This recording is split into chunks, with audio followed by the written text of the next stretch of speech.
15 days తర్వాత మా అమ్మ కాశీ నుంచి ఇంటికి వచ్చారు. కాశీ నుంచి వచ్చాక ఫ్యామిలీ అంతా వాళ్ళ కాళ్ళు కడిగి ఆశీర్వాదం తీసుకునే ఒక రిచువల్ ఉంది. అప్పట్లో యాత్ర అంత ఈజీ కాదు. జర్నీ కంప్లీట్ చేయడానికి కొన్నిసార్లు నెలలు పట్టేది. చాలా మంది నడుచుకుంటూ లేదా ఎడ్ల బండి మీద ట్రావెల్ చేసేవాళ్ళు.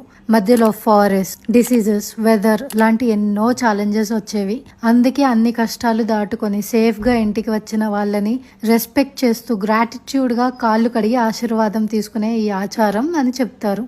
ఈ ట్రెడిషన్ మాకు నచ్చింది. మీకు నచ్చితే లైక్ చేయండి. మీ ఇంట్లో కూడా ఇలా చేస్తారా? కమెంట్ చేయండి. పార్ట్ 2లో ఇంకో ఇంట్రెస్టింగ్ ట్రెడిషన్ చెప్తాను. ఫాలో చేసి పెట్టుకోండి. బాయ్.